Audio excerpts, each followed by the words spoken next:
PM किसान 22वा हप्ता सुरू होणार. अचानक बदल, शेतकऱ्यांच्या खात्यात डीबीटीद्वारे थेट पैसे जमा होणार. कधी पैसे जमा होणार, कोणाला मिळणार, संपूर्ण माहिती या व्हिडिओच्या माध्यमातून आपल्याला पाहायला मिळणार आहे. शेवटी तुम्हाला सांगणार आहे ही रक्कम कोणाच्या खात्यावरती जमा होईल. प्रधानमंत्री किसान सन्मान निधी योजनेअंतर्गत शेतकऱ्यांना वर्षातून 3 वेळा 2,000 रुपयाची रक्कम मिळते. ही एकूण वार्षिक मदत 6,000 रुपये इतकी होते. सरकार ही रक्कम थेट शेतकऱ्यांच्या बँक खात्यात हस्तांतरित करते, जेणेकरून त्यांना शेतीच्या खर्चातून काही प्रमाणात दिलासा मिळेल. तर पंतप्रधान किसान सन्मान निधी शेतकरी प्रधानमंत्री किसान सन्मान निधी योजनेच्या 22व्या हप्त्याची आतुरतेने वाट पाहत आहे. पंतप्रधान नरेंद्र मोदी 13 मार्च 2026 रोजी आसाम दौऱ्यादरम्यान हा हप्ता जारी करू शकतात, अशी चर्चा आहे.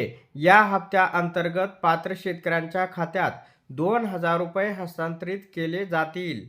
आतापर्यंत या योजनेअंतर्गत शेतकऱ्यांना एकूण 21 हप्ते मिळाले आहेत. आता शेतकरी 22व्या हप्त्याची वाट पाहत आहे. सुरुवातीला हा हप्ता फेब्रुवारीमध्ये मिळेल अशी अपेक्षा होती, परंतु फेब्रुवारीमध्ये हे झाले नाही आणि शेतकरी अजूनही पुढील हप्त्याची वाट पाहत आहे. सध्या अशी चर्चा आहे की प्रधानमंत्री किसान योजनेचा 22वा हप्ता 13 मार्च 2026 रोजी जारी केला जाऊ शकतो. या तारखेची चर्चा देखील केली जात आहे, कारण त्या दिवशी पंतप्रधान नरेंद्र मोदी आसाममधील कोकोराझार जिल्ह्याला भेट देणार आहेत. तेथे एक मोठा कार्यक्रम होण्याची अपेक्षा आहे. असे मानले जाते की पंतप्रधान या कार्यक्रमादरम्यान अनेक विकास प्रकल्पाचे उद्घाटन करू शकतात. या कार्यक्रमादरम्यान ते शेतकऱ्यांच्या निधीचा 22वा हप्ता देखील जारी करू शकतात. जर असे झाले तर डीबीटीद्वारे लाखो शेतकऱ्यांच्या बँक खात्यात थेट निधी हस्तांतरित केला जाऊ शकतो. तथापि अधिकृत घोषणा होण्याची वाट पाहत आहे. पंतप्रधान किसान योजनेत नोंदणी केलेल्या शेतकऱ्यांना प्रत्येक हप्त्यात 2,000 रुपये मिळतात.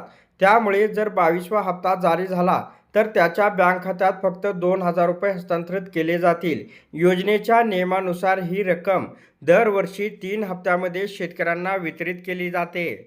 शेतकरी बांधवांनो, आता हा हप्ता नेमकं कोणाला मिळणार ते पाहूया.